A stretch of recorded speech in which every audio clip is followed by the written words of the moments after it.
Hello. Hello.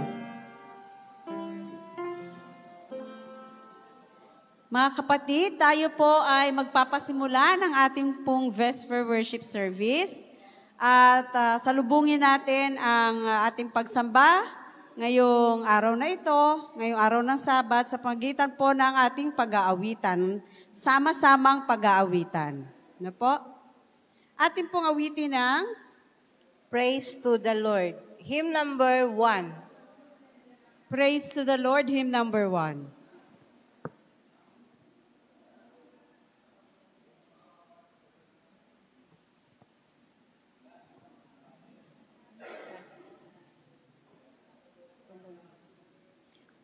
Praise to the Lord, hymn number 1.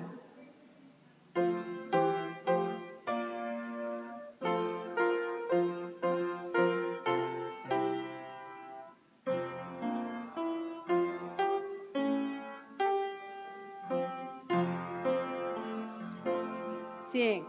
Praise to the Lord, the Almighty, the King of creation.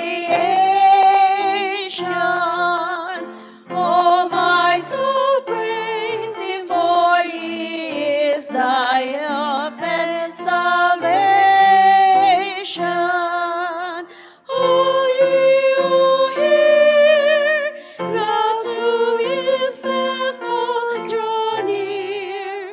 Join ye in glad adoration.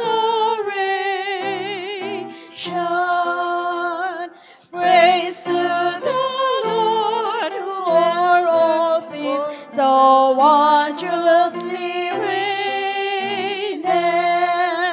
Shieldeth the altar His wings, yes, so gently sustaineth. Hast thou not seen how thy desires here have been granted in what He ordaineth? Praise to the Lord, who doth prosper thy work and defend thee. Surely His goodness and mercy here daily attend thee. Father, know what the Almighty can do, if with His love He befriend thee. For our opening song, tayong lahat ay tumayo at ating awitin ang Every Star Shall Sing a Carol. Every star shall sing a carol, hymn number 24. 2-4 sa English hymnal.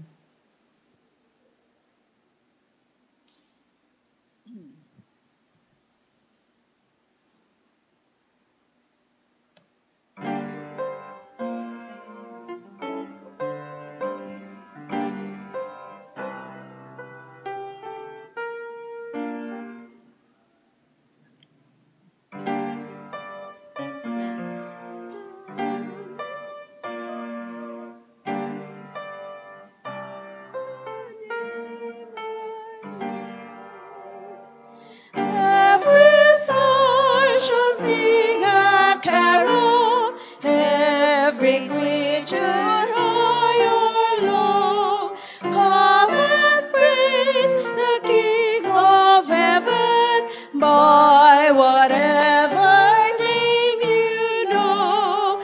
God above, man below, holy is the name I know.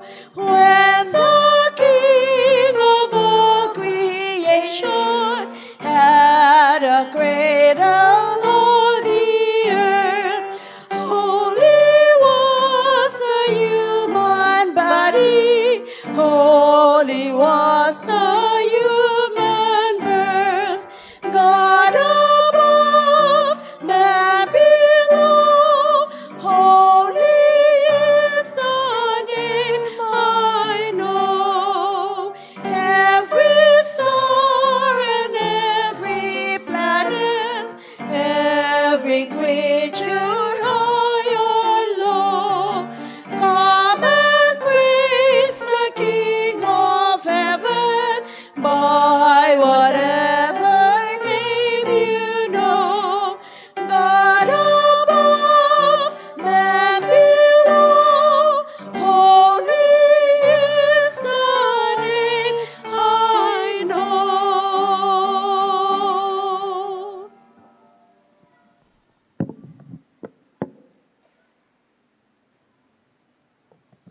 Tayo po'y lumuhod sa panalangin. Purihin ang iyong banal na pangalan, dakila naming Diyos. Nagpapasalamat kami, Panginoon, sapagkat muli ay humantong muli kami sa banal na araw ng Sabat.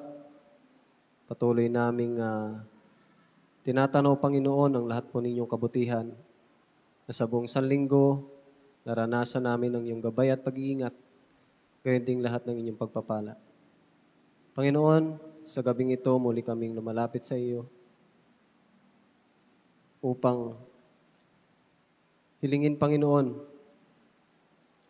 na kami ay patawarin sa lahat naming pagkukulang at pagkasala. Sa tuwi-tuwi na, Panginoon, kami ay nagkulang sa iyo. Nawa po ay linisin mo po kami sa lahat po naming kalikuan. Panginoon Diyos, narito po ang inyong mga anak, patuloy na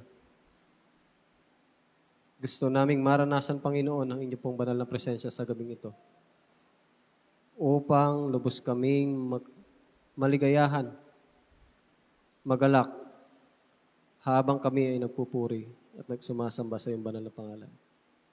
Narito rin po ang bawat isa, Panginoon, na handang makinig ng inyong pong mga salita na napapanahon. Patuloy kami pagpalain ng butil ng karunungan buhat po sa inyo. At ang amin pong tagapagsalita na inyo pong gagamitin sa gabing ito, sa katauhan ni Brother Merlo Tribusles. Patuloy siya, Panginoong, lukuban ng inyong banal na Espiritu, at patuloy na ang tanging karunungan nagmumula po sa inyo, ang kanyang masambit, upang maging makapangyarihan na ito po'y tumimo sa aming mga puso at kaluluwa.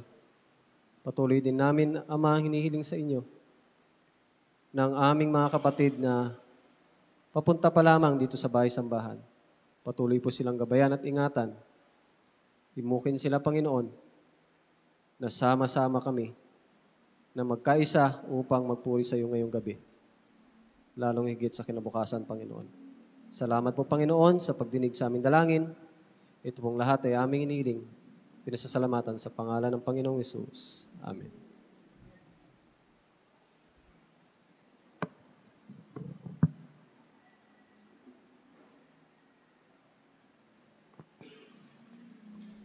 God is good all the time. Malakas-lakas Sabi pa ng mga apologists o Bible apologists, mga kapatid, lagi daw tayong nagsasabi na God is good. Dahil lagi daw mabuti yung Panginoon sa atin.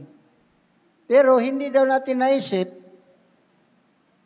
yung kabutihan ng Diyos na binibigay sa atin. Patuloy pa raw tayong sumasalangsang. Totoo ba yun? Pero hindi po totoo yun na patuloy tayo sumasalangsang. Kung sumasalangsang man tayo, hindi natin sinasadya. Kaya God is good. Yung Panginoon ay laging nagbibigay ng pag-unawa, pag-intindi sa kanyang bayan. Amen? Kumusta po kayo, mga kapatid? Tumatanda ba tayo? Tayo po, ako po ay parang tumatanda. Sabi pa ng mga customer ko, Kuya, bakit ka pumapayat? Sabi ko, tumatanda na po ako. So sa gabing ito, mga kapatid, pinasaya ko lang po kayo. Kasi parang malungkot po kayo ngayon, kahit na malakas-lakas yung mga boses ninyo, pero parang malungkot pa rin. No? Si brother ay talagang ginabayan ng Panginoon at nakita ko nung Miyerkules ay kumakanta siya. Praise the Lord, brother.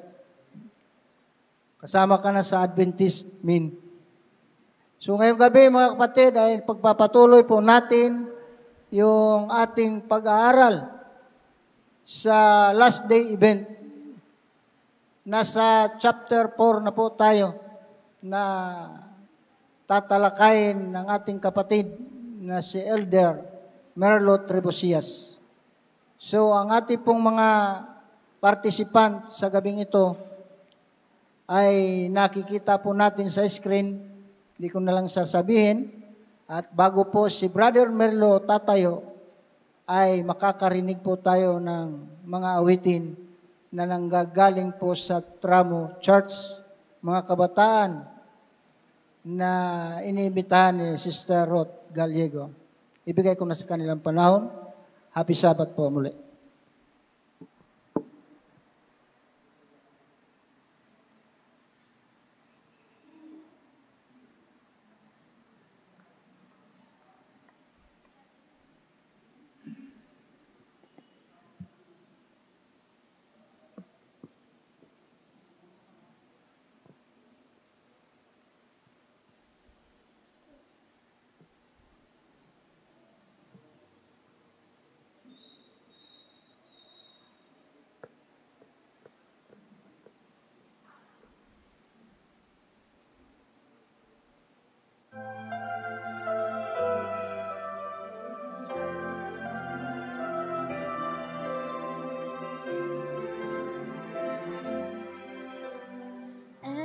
Everyone knows you as a man of honor. I am glad to know you simply as a friend. Always taken time to be my brother, and I'll be standing by you in the end. And I will never put you on a pedestal. I thank the Lord for everything you do. And I'll be there to pray for you and for the ones you love. I believe that He will finish all He started in you. I will be an open door that you can count on. Anywhere you are, anywhere you've been, I will be an honest heart you can depend on. I will be a faithful friend.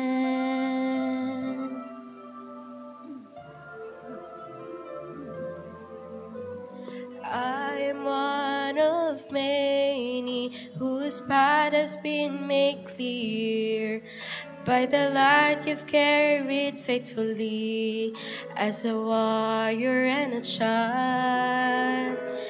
God has used you greatly to encourage and inspire, and you've remained a true friend all the while. So I will never put you on a pedestal, 'cause we both know all the glory is the Lord. And I'll be there to pray that He will keep you by His grace. And I always will remind you to be seeking His face. Oh, I will be an open door that you can count on. Anywhere you are, anywhere you've been, I will be an honest heart you can depend on. I will be a faithful friend. Should it ever come your time to mourn, I will weep with you. And every single time you win, I'm celebrating too. I will celebrate with you. I will be an open door that you can count on. Anywhere you are, anywhere you've been, I will be an honest heart you can depend on. I will be a faithful friend. I will be a faithful, oh, I will be a faithful friend.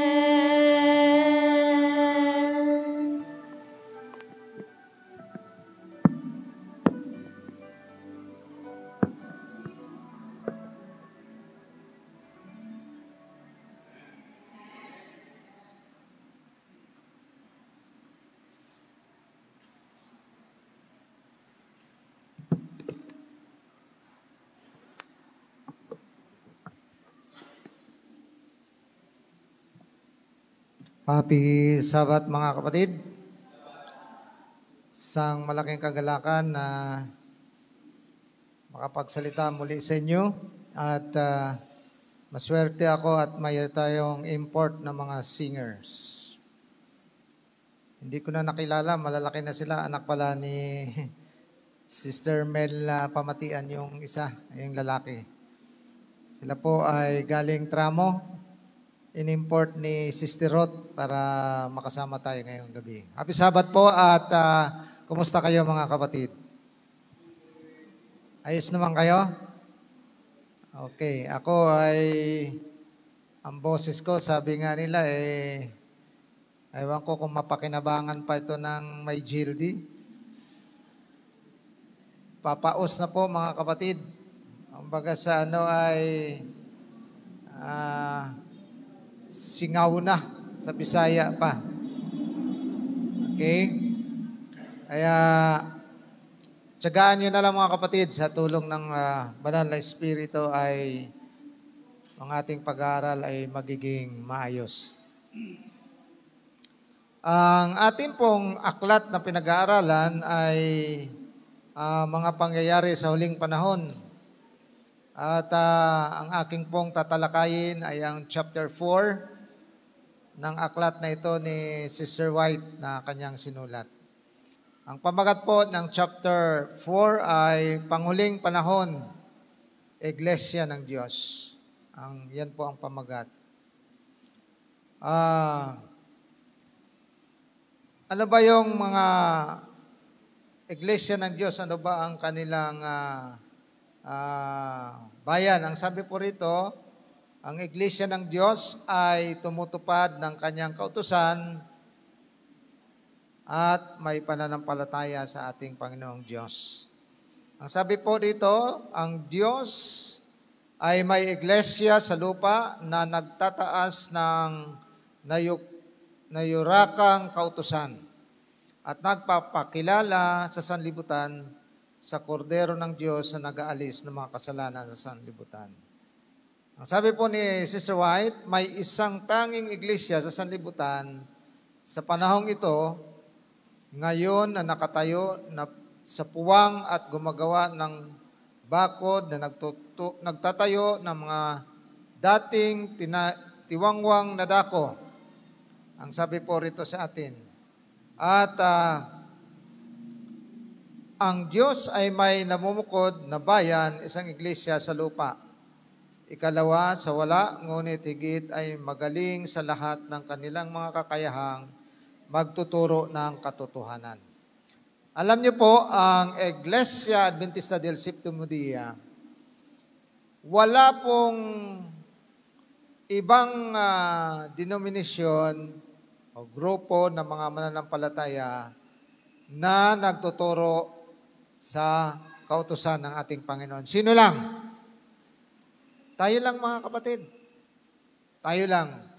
Ang iba ay, pag tinanong mo, okay naman sa kautusan. Pero pagdating sa ika-4 na utos, ayaw naman nilang sundin. Yan ang malaking problema. Kasi pag tinanong mo sila sa kautusan, okay. Pero pagdating ng ika-4 na utos, katulad ngayon, Sabbath day, ay hindi nila sinusunod. Kasi ang kanilang paniniwala, mga kapatid, araw-araw ay Sabat sa Panginoon. Pero hindi po yan eh.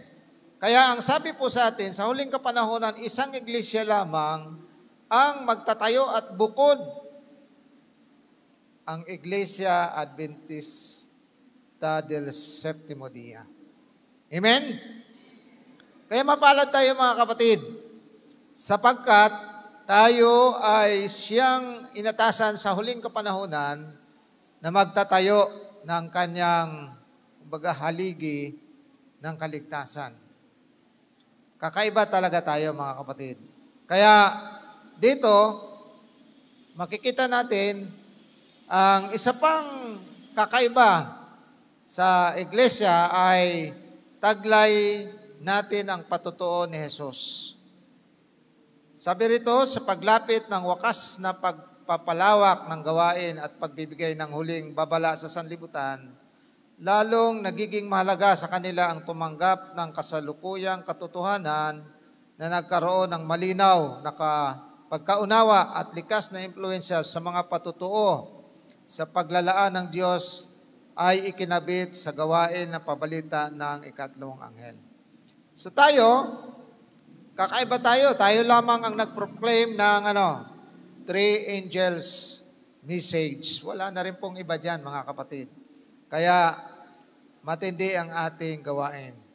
Ang sabi po sa atin, magkakaroon ng mga nag-aangkin ng mga pangitain. Kapag binigyan ka ng Panginoon ng malinaw na katibayan na ang pangitain ay mula sa Kanya, maaari itong tanggapin. Ngunit hindi sa ibang katibayan sapagkat ang mga tao ay lalong maililigaw sa mga bansang dayuhan. So dito, minsan ay marami ring mga propeta. Ang ibang mga sekta ay mayroon din naman silang mga propeta. Ngunit, kung suriin natin yung propeta natin, propesiya natin, si Ellen G. White, at yung ibang mga propeta, kung suriin ninyo ang kanilang mga background, malayo po sa katotohanan ng banal na kasulatan. Kaya nga ang sabi rito, ang kanilang palatandaang mga doktrina ay dapat nasa Biblia, mga kapatid. Kaya Bible-based tayo, mga kapatid. Kaya pag sinabi, ikaw mananampalataya, ikaw maliligtas. Sabi sa atin, tanggapin natin, okay naman yun eh. Diba? Tayo mananampalataya, tayo maliligtas. Nakasulat sa Bible. Pero may nakasulat din sa Bible, pag ang pananampalatayang walang gawa, patay. Ang ibig bang sabihin, hindi din natin tatanggapin yun. Kasi may kasamang gawa. Ay sabi, okay na yung manampalataya ka na, okay na. Sa atin, walang problema yun. Pero ang sabi rito, pag nanampalataya ka, may kasamang gawa. Yan ang ipinaghahawakan natin bilang mga Adventista, mga kapatid. So, nasa Bible din yan. Kaya Bible-based ang ating pundasyon, mga kapatid, bilang Adventista.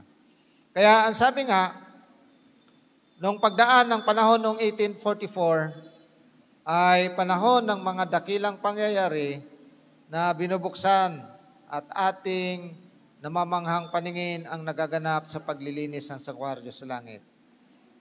Ito pong pabalitang ito pong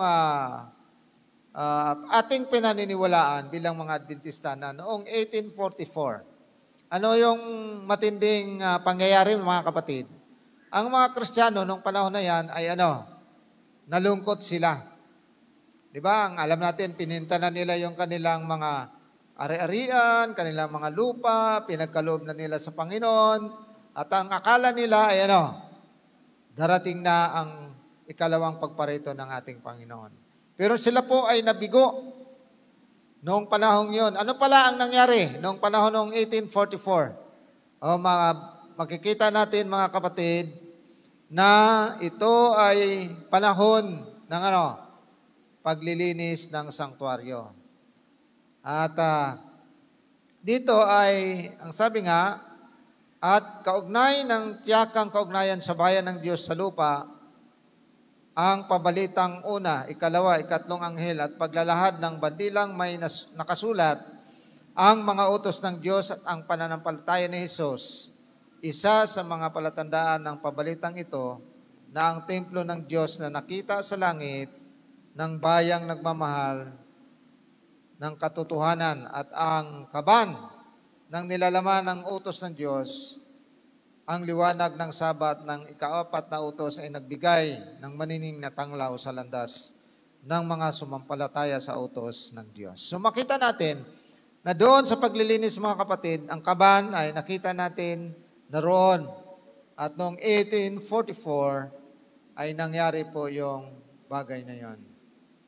Sabi po, ang Iglesia Adventista del Séptimo Día sa huling kapanahonan ay mayroong namumukod na mga misyon, mga kapatid.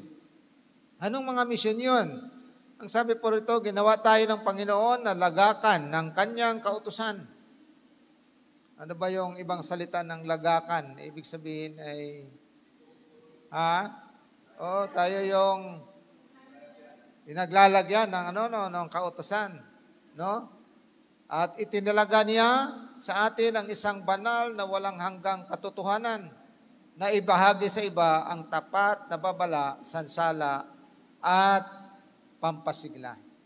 So sa atin inaatas yan.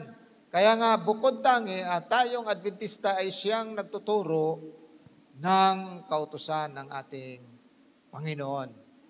Napakahalaga po yan mga kapatid. Wala pong mga ibang mga grupo na nagtuturo ng buo na 10 na kautusan mga kapatid. Ang sabi pa rito, magkakaroon ng mga nag-aangkin ng mga pangitain kapag binigyan ka ng saan na ba tayo? Dito, pinili ng Diyos ang mga Adventista bilang bayang natatangi, hiwalay sa sanlibutan sa pamagitan ng dakilang pansibak ng katotohanan ay tinapyas siya mula sa sanlibutan at dinala sa kaugnayan sa Kanya. At ginawa niya silang mga kinatawan at tinawag silang mga sugo para sa Kanya sa huling gawain ng pagliligtas. Ang mga dakilang kayamanan ng katotohanan na ipagkatiwala sa tao, ang pinakataimtim at nakatatakot na babalang ipinadala ng Diyos sa tao ay ang pinagkatiwala sa kanila upang ibigay sa sanlibutan. Kaya ang sabi po rito, tayo mga Adventista ay tagapagdala ng sulo. Ano bang gamit ng sulo, mga kapatid? Ilaw, ano po? Tagapagdala tayo ng ilaw. Naalala ko nung wala pang kuryente doon sa amin sa isla, ay lagi kami nagdadala ng sulo pag pumunta kami sa church, lalo sa gabi. Ngayon may kuryente na, wala na, hindi na uso ang sulo. Pero mga kapatid, tayo daw po ay mga sulo na sa kanila ay pinagkatitiwala ang huling babala para sa isang sanglibutang mapapahamak. Kaya mapalad tayo mga kapatid, huwag tayong tumigil na ating ibigay ang mga pabalita sapagkat tayo po ang inatasan ng Panginoon na magdadala nito. Amen? Kaya napakahalaga na ang ating dakilang gawain ay tayo po ay mga sulo ng sanlibutan. Ano pa? Ano ang dahilan kung bakit tinatag ang Seventh-day Adventist Church? Ano po ang dahilan? Bakit tinatag ito? Ang sabi po dito sa sulat ni Ellen G. White, sa pagdami ng ating bilang, naging maliwanag na kung walang forma ng organisasyon ay magkaroon ng malaking kaguluhan at ang gawain ay hindi mapasulong na matagumpay. Upang mabigyang tangkilik ang paglilingkod at pagtaguyod ng gawain ng buong bukiran sa pagsasangalang ng iglesia, paglilingkod ay hindi marapat na ang kaanib sa pag-iingat ng pag-aari ng iglesia. Kaya dito, dahil dumami po ang mga after ng 1844, noong nagsiyasat sila ni Ellen G. White, dumami po ang mga member ng Seventh-day Adventist Church at hindi po pwedeng isang tao lamang ang mangunguna, kaya nagtayo po ng conference, yung General Conference. Kaya dito makita natin gaano ba kahalaga ang organisasyon, mga kapatid. Gaano kahalaga ang organisasyon ng Seventh-day Adventist. Ang sabi po ay mahalaga ito dahil ito ang magbibigay ng giya sa atin para po sa tamang kaayusan. Kaayusan. Kaya dito ngayon, di ba, dito sa atin sa CE, maraming organisasyon. Bakit? Para magiging maayos ang adhikain, hindi magulo. Doon sa Kabinti, doon sa mga magbubukid, ay mayroon din kaming organisasyon doon. At mayroon mga patakaran para magiging maayos, smooth ang takbo ng organisasyon. Kaya ang Seventh-day Adventist ay mayroon pong organisasyon. Kaya kung mapapansin ninyo, ay mayroong start sa Amerika. Ang sunod ata, Brother Ricky, ay ang Australia, no? Na nagkaroon ng union, mga ganyan. So from conference, mayroong mga union, may division, tapos may conference, no? May conference, tapos anong sunod sa conference? Mayroong local church na ba? Local church. At dito sa church, mayroon din tayong mga patakaran, mga kapatid. Mayroon tayong church manual. Iyan, lahat yan ay para magiging maayos. Alam mo, kasi dumating sa punto, noong bago pa ang ating conference, ang sabi ni Ellen G. White, parang 3 tao lamang, Brother Ricky, yung nasusunod. No? Yung kanilang gusto, yun ang nasusunod. Yung ibang mga union, for example sa Australia, hindi naman mabilis makipag-communicate. 1 buwan pa yan bago makarating yung kanilang sagot. For example, may pinagbubutuhan. Papadala doon sa Australia. Bago makabalik yan, dahil lang araw hindi ko alam kung anong wala pang may aeroplano na ba noong 1844, mga kapatid. Di ko lang alam kung kailan na kumbaga yung transportation ay medyo mabagal. Kaya 1 buwan yan bago makarating. Parang hindi sinusunod. Parang 3 tao lamang. Kaya nagkaroon ng mga problema din. Pero dahil nga sa lumalawak at lumalaki ang bayan ng Diyos, ay inayos nila sa pamagitan ng conference, division, union. Kaya tayo ngayon ay sa iba't lugar, mayroon tayong Adventista. Mayroon pa ba tayong lugar na hindi napasok? Ayon sa report. Pastor, mayroon pa ba tayong lugar na hindi napasok? Lahat napasok na ng mga bansa? Mayroon pa, may natitira pa. Kung inyong titingnan, mga kapatid, ang Adventista ay napakalawak na ng halos buong mundo ay mayroon na tayong mga Adventist, mga kapatid. Kaya sa panahon nito ay kailangan ang kapangyarihan ng Diyos. Ang sabi po rito, ipinagkaloob ng Diyos sa kanyang iglesia na ang natatanging kapangyarihan na hindi maaring maisantabi o humahamakin ng sinuman kung hindi tinig ng Diyos ay kanyang hinahamak. Kaya, pagka tayo po, mga kapatid, sabi nga dito sa ating pag hinahamak natin ng ating iglesia, halimbawa, member tayo, hinahamak na natin yung iglesia natin, ang Diyos na raw po ang ating hinahamak dyan, mga kapatid. Ang sabi po, ipinagkaloob ng Diyos ang pinakamataas na kapangyarihan sa kanyang iglesia. Ito ang tinig ng Diyos sa kanyang nagkakaisang bayan bilang iglesia na dapat igalang, mga kapatid. Kaya, tingnan natin na yung ating magiging member ng ating iglesia ay dapat ay napakahalaga. Kaya nga, dumating sa punto na sa panahong yon, ayon sa sulat ni Ellen G. White, ay kinakailangan magkaroon ng reforma.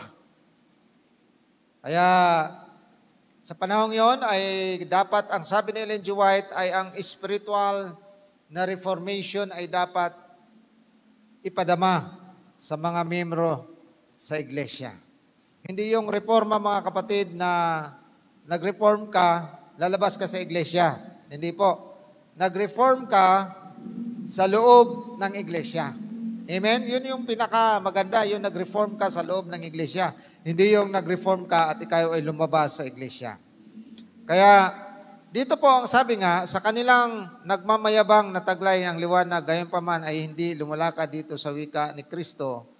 Ngunit, sinasabi ko sa inyo, higit pang mapagtitiisan sa araw ng paghuhukom ang Tiro, ang Sidon kaysa sa inyo. Ikaw, Capernaum, ay, ang sabi rito, ay ibaba ka hanggang sa Hadis. Sapagkat kung sa Sodoma, ginawa ang makapangyarihang gawang ginawa sa iyo, manatili sana iyong hanggang sa araw na ito.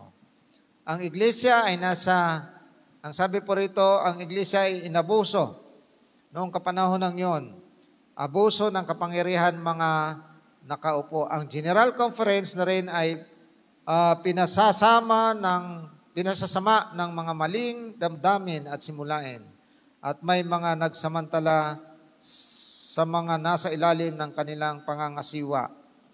Ang sabi po rito, determinado silang pasunurin ang mga tao ayon sa kanilang kagustuhan. Kaya, nung panahon ay medyo, siyempre bago pa lang, ang organisasyon, mayroong mga leaders na gusto nila, yung kanilang gusto, ang siyang masunod, ngunit hindi rin mga kapatid nagtagumpay yon sapagkat ang bayan ng Diyos ay iniingatan ng ating Panginoong Diyos.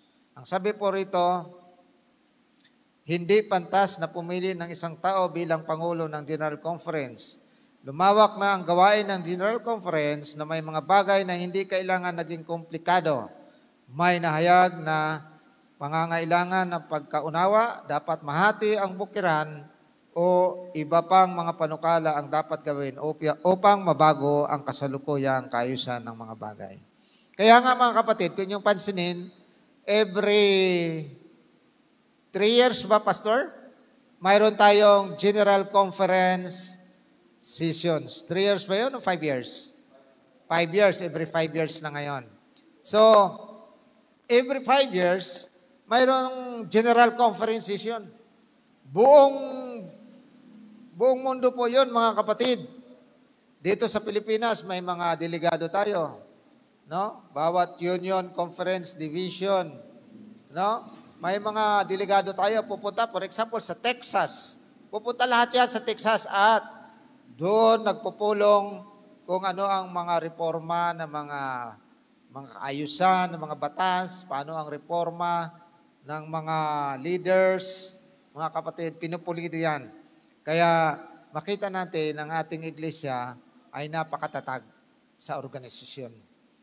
Kaya nga dito sa church nung araw, ang mga leader natin, ang head elder, hindi po pwedeng sumali doon sa meeting ng Central Luzon Conference. Pero dahil sa kaayusan, ngayon ang church natin, kung mayroong pulong session ng Central Luzon Conference, ang pangbuong Metro Manila, mayroon tayong isang boto na pwede nating iboto, mga kapatid. Yan yung pong mga pag-aayos ng mga patakaran para po ay magiging matagumpay ang ating organisasyon. So makita natin na ang ating organisasyon ay tumatatag habang lumalaon. Kaya ang sabi nga, ang Seventh-day Adventist Church ay naitatag noong 1863 na may 3,500 na kaanib lamang. Mga kapatid, kalahating dosinang komperensya at mga 30 manggagawang ministerial. So mayroon tayong mga pastors na 30 sa 3,500 natin na mga membro ng 1863. Sabi rito, ang Pangulo ng General Conference ay may kayahang magpayo at ganitong maliit na organisasyon. Personal na makakadalos siya sa lahat ng mga pagpupulong at bukod dito ay magbigay ng personal na pansin at lubang lumawak na sa Estados Unidos at umabot hanggang Europa, Australia at Africa. Kaya dito sa mga lugar na ito, mga kapatid, napakarami nating mga Adventist. Kasi ito po ang mga unang napasok ng ating mga ngaral. At sabi nga rito, hindi posible para sa isang tao na magbigay ng angkop na pangangasiwa at direksyon sa ganitong mga kaanib sa palibot ng mundo ay hindi titingin sa isang tao lamang para sa payo. Ito ay nagampanan ng pagbubuo ng, sabi ko nga, conference, union, at division, mga kapatid. Kaya dito makikita natin na ang kaayusan ng ating organisasyon ay napakaganda. Kaya mula noong 1863 hanggang ngayon, ay patuloy na lumalago at hanggang pagdating ng ating Panginoon. So dito ko tatapusin, mga kapatid, ang part 1. Next Friday ay isusunod ko naman ang part 2 at baka antukin na kayo. Tama-tama lang yan, mga kapatid, mga 30 minutes. Okay? So muli, pagpalain tayo ng ating Panginoon at napag-aralan natin ang napakagandang aklat na ito, ang pangyayari sa huling panahon. Maraming salamat at happy Sabat po sa inyong lahat.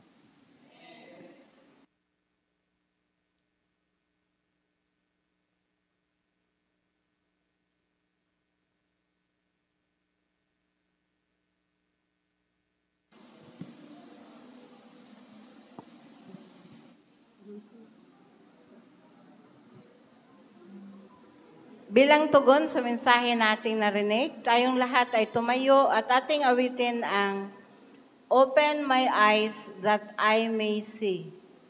Hymn number 326.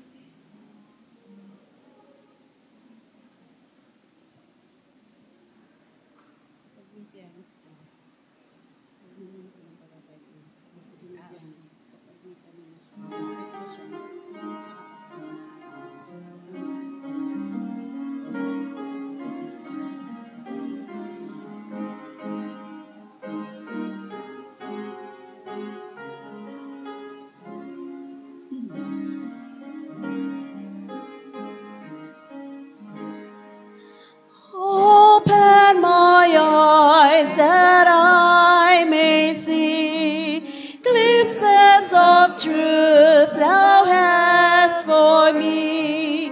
Place in my hands the wonderful key that shall unclasp my set me free. Silently now I wait for thee, ready, my God, thy will to see. Open my eyes, illumine me, Spirit divine. Open my ears that I may hear voices of truth thou sendest clear, and while the wave not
Salamat o Diyos sa inyong pabalita ngayong gabi.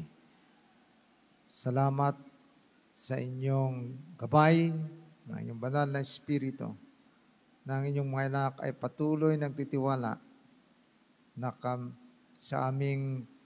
kami ay inyong inatasan na patuloy na magbigay ng pabalita bilang sulok sa sanlibutan ito.